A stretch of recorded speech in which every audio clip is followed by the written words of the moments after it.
নির্যাতন করা হয়। আপনি যে ফোন দিয়ে কয় ওই যে সরকারের যে ইয়েগুলা ভাঙচুর কইছে মেট্রো রেল এগুলা নিয়ে একটা ভিডিও বানাইতে হইব। এ কথা বলে আমারে বলতে যে তোলাই ভাইয়া কিছু টাকা পাঠাইতেছি, তো হে তো যেটা বলে আমরা তো ভয় পাই। আমি কিন্তু হেরে বাঘের মতো ডরাই। আমি না, আমাদের টিমের সবাই তারা বাঘের মতো ডরায়, কারণ মানে সে অন্যরকম মানুষ ভাই। সে ক্যামেরার ভিতরে একরকম, কিন্তু ক্যামেরার বাইরে খুব ডেঞ্জারাস একটা লোক। তারা কিন্তু সবাই ভয় পায়। ইউটিউব ইন্ডাস্ট্রিতে একটা টাইমে তার সবাই বাঘের মতো ভয় পাইতো। সবাই তার অফিসে ডাকাইতেছে, যারা আমরা টিমের যারা মানে ছাত্র আন্দোলনের সময় তার বিপক্ষে চলে গেছিলাম। তার বেল্টের বাড়ি আমার তো বেশি কেউ খায়নি, তো বেল্ট খুইলা আমার কুত্তার মতো পিড়াইতো। এই সময় তাকে ভিডিও কলে একজনের সাথে কথা বলিয়ে দেয়া হয়, যাকে বাংলাদেশের ভবিষ্যৎ প্রধানমন্ত্রী হিসেবে তার সাথে কথা বলানো হয়। 2-3 মাস পরে হয়তো বা তার মাথাতে আবার ঢুকছে যে রাই কি কারো লগে আবার কিছু কইয়া লাইনি। হ্যাঁ, রাইরে আবার একটু দমক দিতে হইব। কেমনে বড় একটা নেতার সামনে হয়তো ফোন টোন দিলে আমি একটু ডরাই যাই। আমি তো ডরাইলে আসলে আমি কিন্তু ভয় পাই।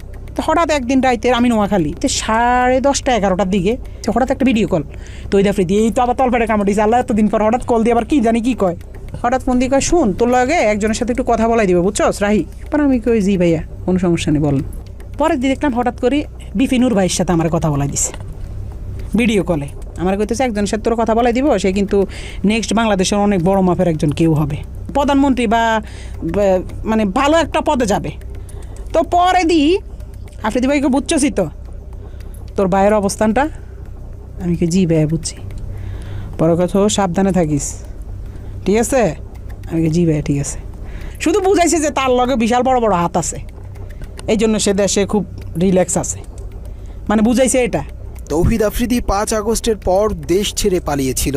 এরপর আসামি হয়েও আইনজীবী দিয়ে বাদীর মামলা পরিচালনা করা এবং নুরুল হক নূরকে নিজেদের পকেটে নেয়ার পরেই আফ্রিদি সাহস করে আবারও দেশে ফেরেন। 5 আগস্টের পরে 2 মাস 3 মাস সে আসে নাই। তখন আলহামদুলিল্লাহ বলছিলাম যে আল্লাহ সে না আসুক, সে তার মতো থাকুক, আমরা আমাদের মতো থাকি।